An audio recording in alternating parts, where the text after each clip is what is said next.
is us together. Anywhere we go to, in this moment will you say it like you mean forever? No matter what we go through, always gonna have Mira, si ma kalove këtë javë? Aq mirë sa nuk ka. Për çfarë do flasim sot? Mirë, shumë. Sot do flasim për prindërimin. Do flasim për prindërimin, po do flasim për adoleshentët. Do flasim rapportin prindër-adoleshent. Kjo lufta e di unë, e bëj vetë. Kush e di si përfundin? Sigurisht që adoleshenti e di.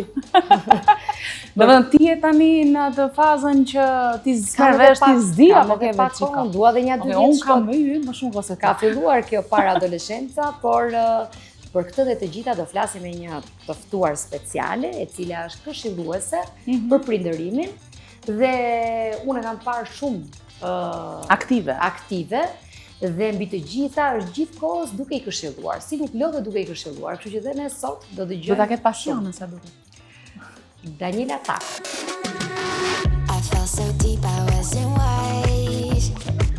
I let you in, I didn't read the signs. Oh, for a second it felt right. But maybe there ain't nobody. Maybe there ain't nobody. 'Cause in a second I forgot everything we went through. Tonight I'm dancing like I never had you. 'Cause I don't need nothing as long as I am with my crew.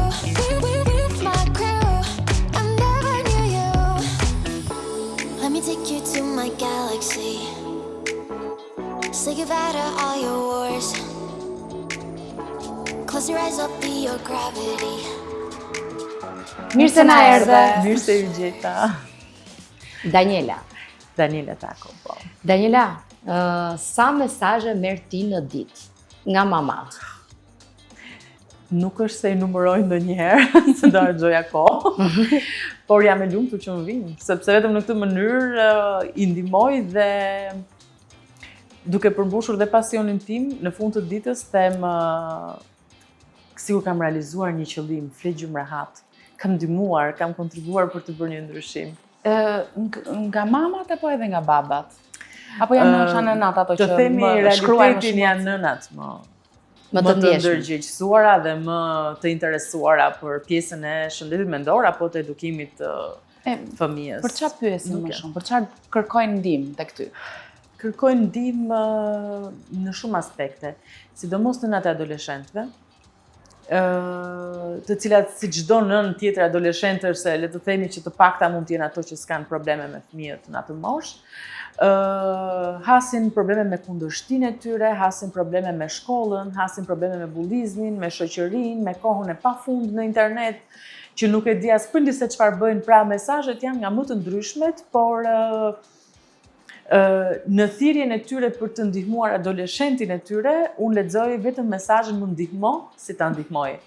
Dhe kjo e bën më Po kush janë fiks ato problematikat që ato ndjejnë më shumë, problematikat e përditshme, do të thënë kush janë pyetjet më të shpeshta që të vinë në inbox? Pyetjet më të shpeshta janë presioni i shoqërisë, bullizmi. Dëshiron, po, bullizmi, presioni i shoqërisë, duan të lënë shkollën, si t'ja bëjnë me telefonin, nuk e ndalojnë dot. Shoqëria, shembujt që ndjekin, pra të gjitha përpiqem që ti veçoj, por duke i numëruar dalin problemet që kanë të gjithë prindrit në këto moshë. Po mirë, vërtet, si mund të zgjidhet kjo puna e telefonit? Se shikoj shumë prindër që janë vërtet shumë të shqetësuar, sepse nuk po dinë më se si të menaxhojnë. Dhe ndërkohë ka dhe diçka tjetër që rrin vetëm me telefon para fëmijëve, gjithkohës. Bëj si them unë, po mos bëj si bëj unë, është. Kjo fillon që në moshat e hershme, sepse nëse ti thua fëmijës vizato apo luaj me kuba me shokët dhe i çon në park të luajnë dhe ata shohin prindin që është vazhdimisht në telefon, fëmia do ndjeki shembullin, nuk do ndjeki fjalën. E para, e dyta, ti vetë për të pirë një kafe rehat sa ore lë fëmin në telefon, apo për të bërë rehat aktivitetet e ditës, të pasdites, gatimet, pasrit, ose për të bërë një bisedë telefonike. Sa ore lë përpara televizorit, pra është një edukim. Pastaj kur arrin mosha e adoleshencës, sigurisht që bëhet shumë më shumë e vështirë dhe mbi të gjitha sepse telefoni, ekrani i lë pa zhvilluar një pasion dhe pa zhvilluar një hobi, pa zhvilluar një qëllim në vetvete të fëmijës. Pra, nuk din më as çfarë duan të jenë, as nuk duan të jenë gjë. Ndoshta duke lënë dëshirën edhe për të lënë shkollën. Megjithatë, është një temë shumë delikate. Pra, duke thënë që edukimi fillon që në mosha të hershme, nuk mund të evitojmë faktin që ne jetojmë në një botë teknologjike. Pra, ne nuk mund t'ja evitojmë fëmisë ekranet për gjithmonë. Patjetër. Pra, në vend që të themi si t'ja heqim, t'i themi ta edukojmë si ta përdori. Kam lexuar diku që deri në moshën 3-4 vjeç diçka e tillë, fëmijëve nuk duhet i lejohet fare asnjë lloj ekrani. Patjetër, 3-4 vjeç, 5 vjeç, 7 vjeç, deri në 16 vjeç përse do fëmija telefonin? Apo jo? Për shoqërinë e ka në shkollë. Për lojra janë shumë më të shëndetshme lojrat fizike se sa lojrat online. Domethënë se duhet vizatoj online kur ka letër dhe laps për ta vizatuar. Domethënë përse duhet të shikoj kuklla online kur mund të lexoj kuklla të luaj me libër, mund të luaj. Pra, si e kanë raportin sot adoleshentët me librin? Shumë të keq.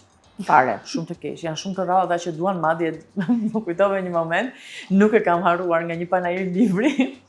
Vajta për të kërkuar një libër për veten time në një stend dhe vinë dy çuna. A ka ndonjë libër, tha njëri nga këta, që merret dhe futet në xhep, tha që ta mbash kështu me vetë. Deri këtu nuk e harroj. Pse donte të dukej kështu gjasa për lexonte. Të paktën ishte dëshira për ta lexuar, nuk ishte çfarë të thosha, por ishte një moment shumë, nuk e kam harruar dot se më pëlqeu shumë. Është një moshë që më krijon shumë. Daniela, po mirë, nga të gjithë pyetjet që vijnë normalisht dhe këshillat që ti jep, kush e më shumë vështirësi në rritjen e një vajze apo një djali? Unë jam nën djemsh, jam teze djemsh, jam dhe motër e një vllai dhe e një motre, por vështirësitë më të mëdha i kam kaluar me djalin, me vllain. Të dyja gjinit kanë vështirësitë e tyre. Nuk mund të them kush më shumë e kush më pak.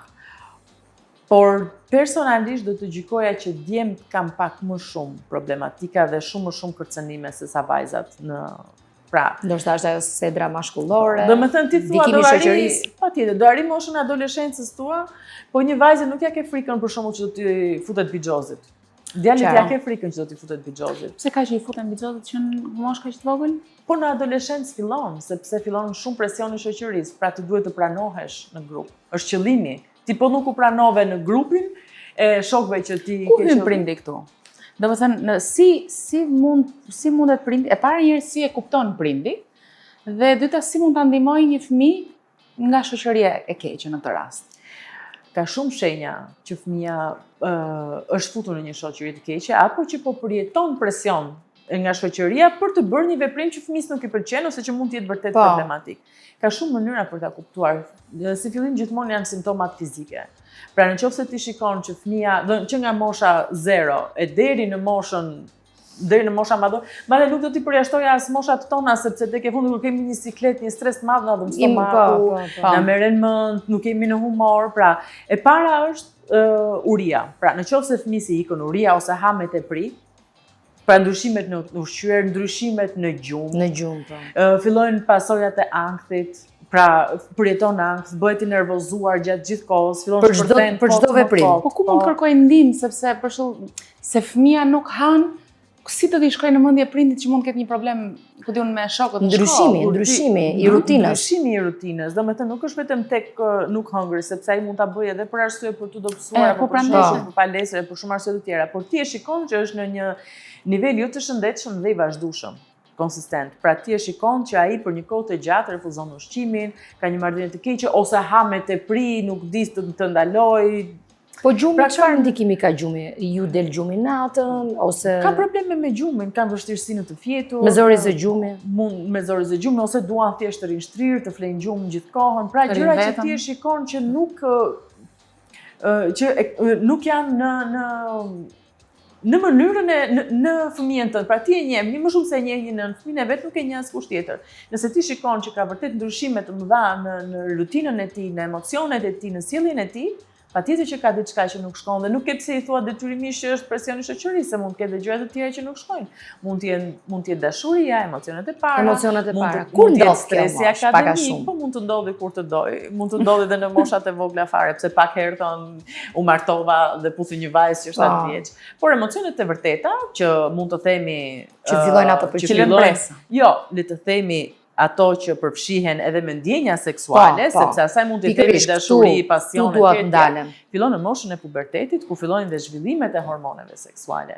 Atëherë po mund të themi që mund të ketë një të dashur dhe madje duhet të hapim dhe syt se a është ky një moment që e përjetojnë nëse e dashur ose I dashuri nuk kthen përgjigje, a bien nga mësimet, a ndikon, domethënë ankohen mamat dhe baballarët? Nuk janë ankuar për këtë pjesë, por nuk do ishte çudi, sepse edhe ty mos të kthen përgjigjet, sigurisht je nën me fëmijë, po mos të kthen dhe përgjigje I dashuri apo ty apo mua, apo ke stres. Kurri, patjetër je zënë, nuk të shkruan mesazh, të shkruan, pra patjetër që ndikon në rutinën tënde. Kjo është ajo mosha që bien nga mësimet. Nuk e pse përcaktojmë, se edhe unë kam pak nuk më pëlqejnë shumë të fusësh në përkallëpe, janë njerëz. Kanë ndjenja, emocione, përjetime dhe shumë gjëra janë normale që I përjetojmë dhe ne. Si është marrëdhënia e prindit, ndoshta me vajzat më shumë sot, ndryshe nga koha ndoshta dhe koha jonë, kur ishte pak e vështirë apo turp për të shprehur ke prindi pëlqimin tek një djalë apo një vajzë. Apo të dilje. Të dilje s'bëj llaf xham apo. Me leje kjo tjetra s'bëj llaf, se të shikonin për shkak që të shoqëron dhe një shok klase në shtëpi, çdo ti ai është çun. I biri kujt është? Si e ka ndryshuar kohët? Shqyr Zotit për mirë. Sepse jo se do ta ndalosh, nëse do ta bësh, do ta vazhdoj ta bësh fëmia. Do sa të mirë kuptueshëm janë, të pranueshëm janë prindit. Ti si prind, a do e pranosh këtë gjë, a do e ndihmosh, a do e dish se dhe s'ta thonë ti nuk e merr vesh kur, do ta marrësh vesh nga të tjerët. Ka akoma nga ata prindër që duan në thënë ta marrin vesh të fundit, bëjnë sikur s'din. Patjetër. Po çfarë ndihmon kjo? Nuk ndihmon fare, është në dëm të gjithëve. Nuk komunikon psikologjinë e prindit, domethënë çfarë nuk ke se përse ta dish I fundit, sepse gjërat që do ndodhin, ti nuk I eviton dot, nuk I evitoje dot atëherë që ishin më të vështira ajo më sot të kësaj dite. Nëse ti e mbyll atë derë komunikimi me fëmijën, sidomos në moshën e vështirë të adoleshencës, ti do ngelesh as spektator jo. Dhe në këtë mënyrë ti nuk ke komunikim, pra humb besimin e fëmijës tek ti. Tek ty nuk do vi kur për gjëra që janë shumë të rëndësishme në jetën e tij. Dhe fatkeqësisht, për gjëra shumë të rëndësishme, pra për këto gjëra shumë të rëndësishme, burimi I parë informacionit do jetë shoqëria, do jetë interneti, dhe ne e dim shumë mirë që jashtë dashurisë familjare jo të gjithë të këshillojnë siç duhet, po.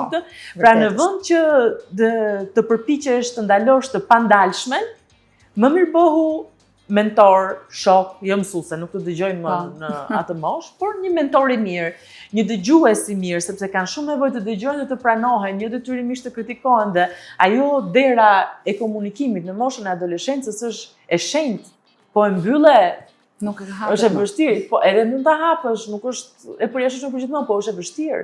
E humb fëmijën për një moshë shumë të vështirë, delikate dhe për atë vetë.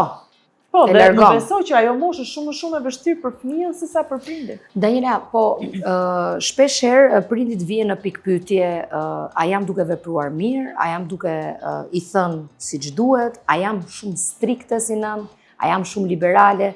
Më thënë, ndonjëherë mamaja vihet dhe babai sigurisht, po me që po flasim për mamat më shumë që bëjnë kaq shumë pyetje, vjen në pikpyetje, mos po e teproj me liri të tepërt, mos po e teproj me këtë të qenurit shumë shok.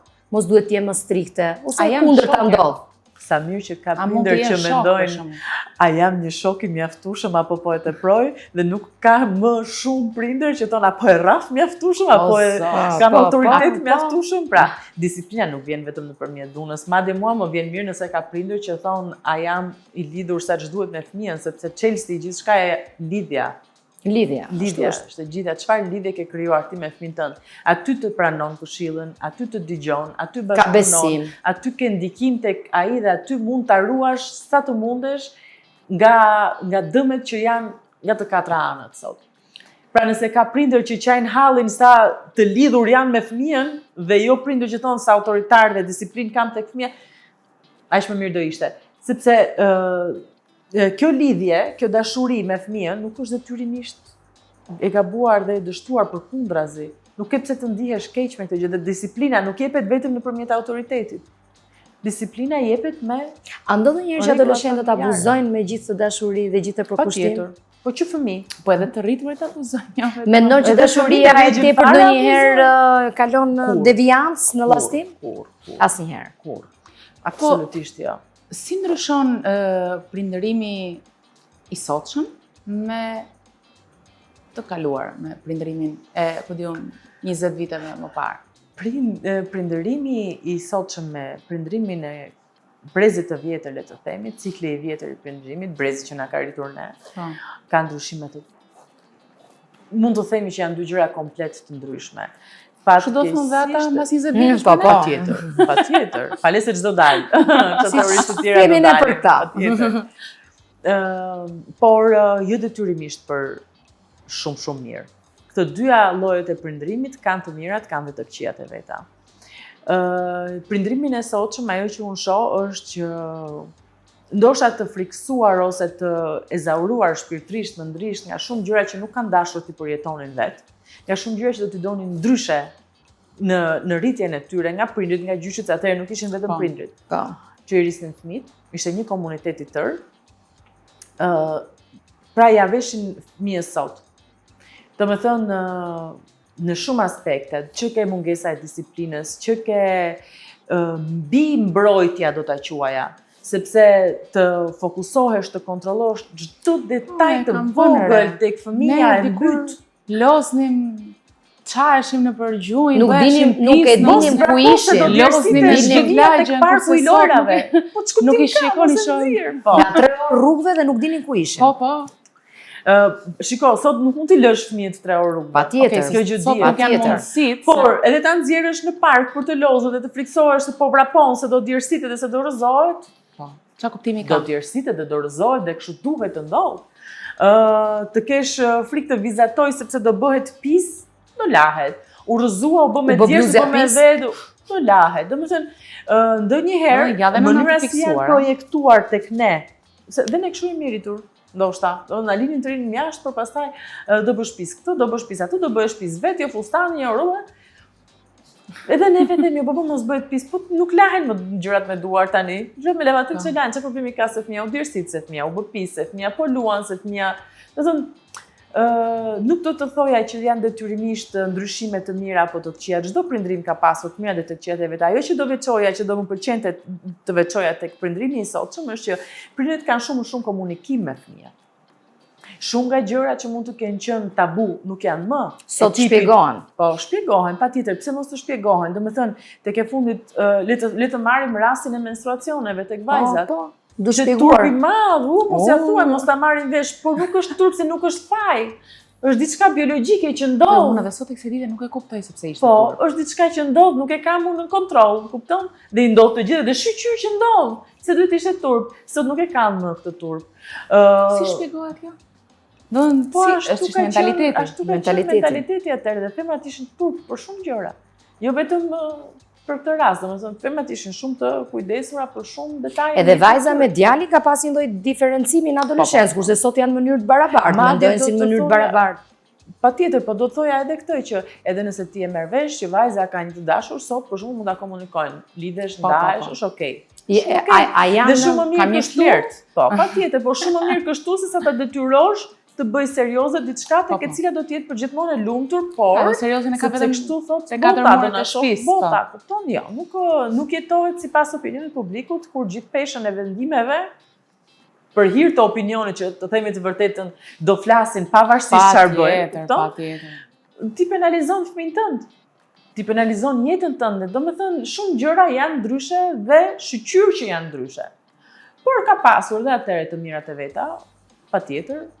Daniela, flasim pak për bullizmin. Është një fenomen që na prek shumë. Ajo që shohim çdo ditë edhe me fëmijët tanë është që influencohen shumë dhe përjetojnë, ndryshojnë emocionet kur gjithkohës thuhet një fjalë që ata nuk duan që t'i thuhet. Për shembull, në rastin konkret një fëmijë që mund të jetë pak më i ndjeshëm, nëse dikur hutaq ne e merrni më me sportivitet, sot ka fëmijë që e përjetojnë shumë. Më shumë se atëherë. Si e përballojnë prindrit këtë emocion, ndrydhje? Jo se atëherë nuk e merje si thyerje, e merje. Thjesht nuk ishte ndoshta një ndërgjegjësim emocional kaq i madh dhe i gjerë. Po sot kemi shkuar në përbot, kemi parë lajme dhe deri në vetvrasje. Patjetër. Pra nuk mund ta ndash me thik, sepse le të themi të vërtetën, fjala bullizëm ka dalë nga vendet nordike që janë vendet më të emancipuara në këtë aspekt. Po aty ka dalë studimi i parë mbi bullizmin. Pra, nuk mund të thuash që neve atëre nuk na dhimbte, sot na dhëm. Të gjithëve ju dhëm. Madje edhe atyre që bëjnë sikur nuk ju dhëm, kthehen në raste fatale hera herës. Jo vetëm për veten e tyre, por për gjithë shoqërinë. Kemi në Shqipëri raste të tilla? Jo shoqër. Ne nuk i kemi këto raste. Jemi mesdhetarë. Siç janë këto vrasjet masive në shkolla që dëgjojmë në perëndim. Jo, raste vetvrasjesh për shkakun. Patjetër, rastet e vetvrasjes ka kudo, po para pak kohësh ka ndodhur 2 raste vetëm në Gjirokastër. Është e tmerrshme, është e pa evitueshme, por nuk çfarë bën shkolla në këtë rast? Shkolla duhet të ketë një rol shumë të rëndësishëm, sepse fëmia shumicën e kohës atje e kalon, por nuk është vetëm në dorën e shkollës. Është në dorën e shkollës, është në dorën e familjes, është dhe në dorën e komunitetit që sot bën se hir. Atëre nuk ka pasur këtë lloj mungese nga ana e komunitetit. Kanë qenë shumë të përfshirë, pra nuk mund të bëhej se hir nëse ti shije një grup adoleshentësh që vriteshin, ai e vrau në mes të shkollës djalin, në mes të orës së mësimit dhe burrat që thoshin lajmet. Burrat rinin dhe shinin dhe nuk ndërhynin, por si mundesh? Atëherë nuk e bënin këtë gjë. Ndërhynin të gjithashtu. Pra, po themi rasti fatal dhe rastin ekstrem. Mendimin tënd. Po mund të ketë shumë arsye. Nuk mund t'ia vërgjisë. Ne kanë më të thjeshtë të filmojnë një moment ekstrem përveç kësaj. Ndërhyn për të. Ka shumë arsye të tjera të cilat do na zgjatë vërtet shumë koha. Por të them të vërtetën, pjesa e bullizmit edhe atëherë ka ekzistuar, edhe sot ekziston dhe do të ekzistojë gjithmonë. Por neve sot jemi më të ndërgjegjësuar dhe më të prekshëm në këtë temë, sepse jemi ndërgjegjësuar që ekziston bullizmi, ndërsa atëherë nuk i thonim kështu. Dhe ndoshta atëherë për arsye të komunitetit, që ishte shumë i përfshirë, për arsye se nuk ishte një përzierje kaq të madhe të racave, apo të diferencë kaq të madhe të ekonomive, për shumë arsye të ndryshme nuk ka qenë kaq evident si faktor. Ndërsa sot që e dim, tentojmë madje edhe gati ta keq interpretojmë për çdo sharë dhe themi më bullizoj. Po nuk të bullizon se të shau një herë. Bullizmi quhet kur të janë qepur dhe janë marrë me ty gjithkohë. Pra, bullizmi ke vajzat, bullizmi ke djemt, nëse ty të bëjnë keq me qëllim vazhdimisht, atëherë do të thotë që ky është bullizëm dhe këtu mund të filloj të shqetësohet dhe të marrë masa si familja, si shkolla dhe sigurisht edhe pjesa e komunitetit minimalisht për Daniela, po mirë, në këto raste ka raste suksesi që arrin të kalojnë këtë pjesën e bullizmit? Patjetër që me ka terapi raste. gjithkohës. Ka raste me terapi, ka raste edhe pa terapi, ka raste edhe me mbështetjen e familjarëve, të shokëve, me një zgjidhje që mund të bëhet midis prindit të fëmijës tjetër shkollës.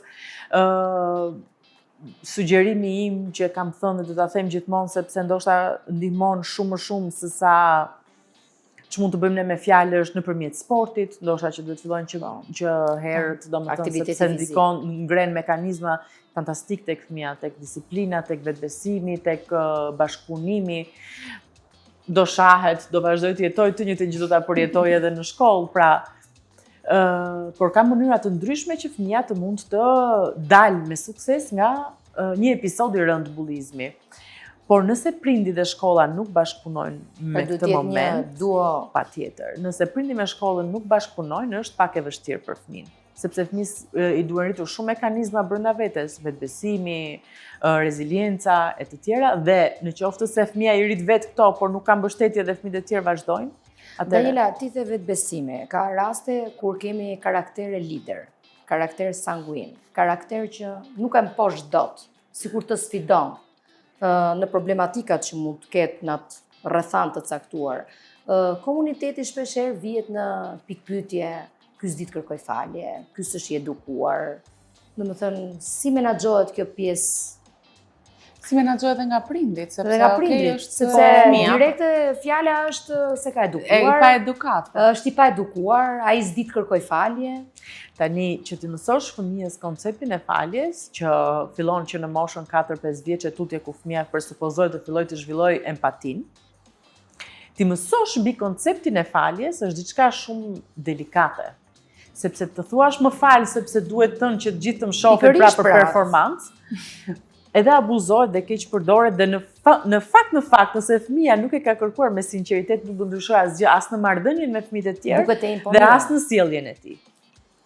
Pra nëse nuk mësohet kuptimi i vërtet i fjalës më fal, është e kota detyror që ta kërkoj për hir të botës. Për hir të botës. Pra fëmia duhet të kuptoj kur dhe pse duhet të kërkoj falje. E para dhe e dyta jo detyrimisht gjithmonë, sepse komuniteti e kërkon këtë standard. Nëse është e gabuar dhe fëmia nuk duhet të performoj më për të kënaqur komunitetin dhe mbasi edhe nuk duhet, sepse nëse dhe prindi vetë nxit fëmijën ta bëjë këtë veprim, do të rrisi një termin people pleaser që unë në shqip nuk e kam gjetur akoma, pra t'ju bëj qefin të tjerëve, ti jetoj për t'i bërë qefin të tjerëve dhe kjo e dëmton shumë. Jo vetëm në marrëdhënie me të tjerët, sepse nuk ndryshoi gjë, siç të thash, tek kuptimi i tij mbi situatën, por do të ndikoj shumë edhe në jetën e vet, në marrëdhëniet me të tjerët, në vendimet që do të marrë dhe kur është një falje e sforcuar, nuk ka vlerë. Por nga ana tjetër, një karakter lider mund të jetë shumë i brisht njësoj si një karakter që nuk është fare lider, ndoshta edhe më shumë. Një karakter lider nuk do të thotë që detyrimi të jetë i gabuar dhe prepotent për shoqërinë. Një karakter lider nuk ka asgjë të gabuar, është fantastike, njësoj si çka edhe që nuk e kanë të lloj karakteri. Dhe nuk shoh asgjë të gabuar, po nuk shoh asgjë të gabuar. Për sa kohë di ABC-n e bashkëjetesës dhe bashkëveprimit në komunitet, nuk ka asnjë problem të jesh një lider. A din prindit të kërkojnë falje? Jo. Do thënë, në momentin që pretendojnë ti mësojnë fëmijës faljen, era po mësojmë. Prindit janë për vete për të mësuar. Po mësojnë ta thonë, nuk e thonin kurses, mund t'i kërkosh falje fëmijës, por po mësojnë ta thonë. Jemi rrugës akoma. Tek ato trajnimet e tua, kush janë ato, domethënë pyetjet më të përditshme? Tek trajnimet që kam zhvilluar tek kopshti i prindërve që është iniciativa ime, trajnimet atje përgjithsisht kanë mbuluar tema që kanë qenë gjithë përfshirëse nga mosha 0 deri në moshën 18 vjeç, sepse të edukosh mbi emocionet, të edukosh mbi reziliencën, të edukosh mbi presionin e shoqërisë, të edukosh mbi sigurinë kibernetike e të tjera, janë gjëra që fillojnë jo në moshën 0, por fillojnë që në fëmijëri, pra që të kesh një rezultat sa më të mirë në moshën adoleshencës, sepse adoleshenca shpesh herë është rezultat i të gjithë punës që ti ke bërë gjatë fëmijërisë. Sigurisht ndërthurën dhe gjëra të tjera, por është proces. Është rezultati i një procesi të gjatë. Dhe nëse flasim për pyetjet që vijnë atje mbi temat që unë kam trajtuar, përgjithsisht kanë qenë për pjesën e shkollës, pra për moshat që për moshat 7-8 vjeç kur fillojnë me zor menaxhojnë këtë kalimin nga kopshti. Pra si të mësohen me një disiplinë të re, nga kopshti në shkollë, oraret e të zgjatura të qëndruarit në bank, mësimet pafund gjatë shkollës dhe pas shkollës, dhe sidomos pjesa e delikate e adoleshencës që presioni i shoqërisë, çfarë shembuj po marrin, po emocionet, se përmend emocionet, si menaxhohen emocionet e adoleshentëve, shpërthimet, rebelimet, ti nuk e di mami, ti nuk e di babi, atë e di unë, ku merr vesh ti. Si menaxhohen ato? Po duket sikur sot janë edhe më të forta. Po patjetër, sepse jemi vetë prind prandaj. Unë e mbaj në veten që edhe kur rebelohesh, po të vinte prindi dhe thonte atje te vendi. Gati tu. Gati tu. Po jo se të ka vlejtur në sensin mendor apo shpirtëror kjo gjë. Më duket sikur ka pas më pak respekt për figurën, më shumë respekt për figurën e prindit. Po jo më shumë lidhje detyrimisht. Po, pra, nëse unë sot ndihem nëse fëmia im sot ndihet i lirë të më thotë mami më mërzite, atëherë nuk e thonim dot. Ndihem një prind shumë i suksesshëm. Thuaje po desha. Nëse fëmia im arrin të thotë se si ndihet edhe kur kemi një situatë shumë të tensionuar, unë ndihem një prind shumë i suksesshëm. sepse fëmia im nuk ka frikë të thotë emocionet e tij tek unë, dhe sinqerisht kjo është një fitore shumë e madhe Po për ne mua. pse kishim frikë të thoshim emocionet tona? Po shumë gjëra kanë qenë të ndaluara era. Si mund të bëhesh me inat ti përpara prindërve? Kush je ti të kesh inat? Ç'është kjo bëhesh me Që nerva të ti? shifte halla dhe xhaja, që po Lejohesh e ti të kishe po nerva s'u dhe vemi inat keq. me të rriturit atëre? Jo, tani që e mendoj. Tani mund të jesh me nerva sepse ke të gjithë Po të tani drejtën nuk të quhesh jesh i me pa nerva. edukat, do të thënë, atëherë nuk lejoheshe, sot quhesh i pa edukat. Tash kush është kjo balanca? I pa edukat nga të cila gjenerat Do thënë- prindrish. Sepse nuk mendoj që gjenerata e tanishme i quhen të pa edukat, sepse fëmia përjeton një episod nervash, siç na ndodh të gjithëve ne, Po. që janë edhe shumë më të shpeshta në moshën e adoleshencës për hir të së vërtetës, jo për fajin e adoleshentëve, përkundrazi.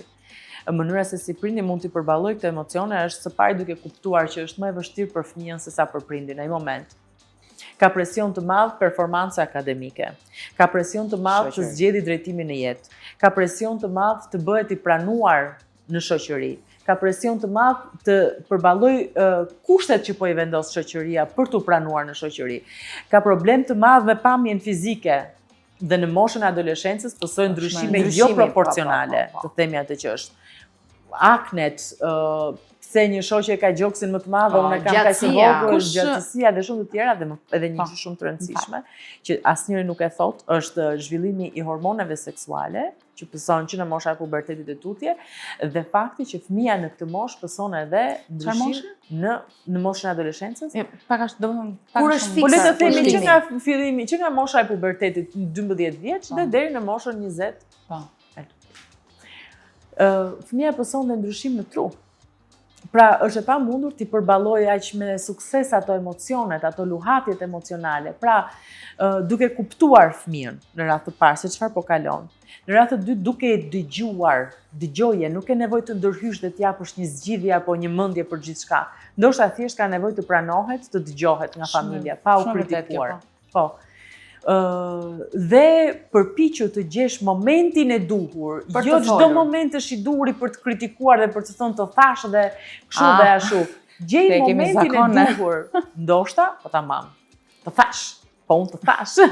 Ndoshta është edhe në shoqëri tani në të që jemi rritur, nuk është vetëm në adoleshencë. Po sepse ashtu jemi rritur, shpresoj mos i bëjmë më domethënë. Por që nëse gjen atë momentin e duhur kur fëmijët i kanë rënë nervat, duke bërë një aktivitet që atij pëlqen, do të shkoj të haj një picë apo do të bëj një lojë apo nuk e di se çfarë. Pak më ëmbël, më hap pak atë dritare. Po mirë, ai momenti që ti kalove, do të flasim pak për atë se unë ndjeva keq që s'u gjenda do të pranë si prind, për shembull, apo tjerë, se çdo prind e gjen vetë mënyrën e komunikimit me fëmijën. Është mendoj që janë mënyrat më Daniela, shohim rrugës abuzim me fjalorin shumë. Një fjalor shumë, jo zhargon, se ne mund ta kemi patur zhargon, por goxha fjalor i ndyrë, si thuash, po nga ana tjetër me këto cigaret elektrike që 10-11 vjeç. Ndoshta edhe më herë. Çfarë po bëhet me këtë situatë kështu? Cigaret elektronike janë të moda fundit, se dhe atëherë ishin e që 10-11 vjeç pallateve. Çfarë roli ka prindi këtu? këtu? Shumë. Po jo gjithçka mund t'i vishet prindrit në këtë rast. Një nga mënyrat personalisht që do gjykoja që janë shumë të suksesshme për të rritur një fëmijë, por që nuk ndodh më në realitetin sotësh. Bashkëpunim prind, shkollë, komunitet. Në momentin që gjithçka i lihet prindrit, prindi do të dështoj me shumë sukses. E di kush ka qenë një nga arsyet pse fëmijët atëre gjykoj unë, fëmijët atëre kanë pasur shumë më pak episode të pakëndshme si sot. Jo se nuk thonin fjalë të pista, jo se nuk pinin cigare. Po kanë qenë grupe grupe, Daniela, nuk ka qenë gjithë klasa, kurse sot është kështu si modë. Patjetër. Sepse atëre ka pasur shembuj. Nuk ka pasur kaq shembuj negativ, masiv, siç ndodhin sot nga rrjetet sociale, fatkeqësisht. Por ka pasur shembuj librash, shembuj heronjsh, aktorësh, jo botën e Kardashianëve. Të themi atë që është. Jo influencer, sepse të thuash influencer është përgjegjësi shumë e madhe. Po. Dhe ta abuzosh në këtë mënyrë pikërisht. Dhe në qoftë se fëmia nuk e gjen këtë shembull tek familjarët, tek komshinjt, tek të afërmit, tek një nunë, siç kanë qenë atëherë nunët. Po. Atëherë fëmia ku do drejtohet? Do drejtohet të marrë shembullin tek rrjetet sociale, aq më tepër që sot do e marrë atje se është gjithë shoqëria që atje merr shembullin, po. Kupton? Kështu që edhe ata atje do ta marrin shembullin. Dhe nëse lihet vetëm prindi të luftojë këtë gjë, sado do thonë që është punë e familjes, është detyrë e familjes, është rast i humbur. Nuk është vetëm familja që ndërgjegjësohet për këtë pjesë, sepse sado të përpiqesh nuk e izolon dot fëmijën nga ky realitet. Nga shoqëria. Është realiteti. Daniela, Pra është bashkëpunim. Ne të falenderojmë shumë që ishe me Edhe ne unë ju sot. falenderoj që më ftuat sepse ishte një Temë episod shumë interesante fantastik. dhe një temë që patjetër duhet ta dëgjojmë të gjithë. Daniela, të falenderojmë, natën e mirë. Faleminderit Natën dhe e ju. mirë. All I need is us together. Anywhere we go to, in this moment will you say it like you mean forever? No matter what we go through, always gonna have you. All I need is us together. I know that you love me with everything we could be, holding on until forever.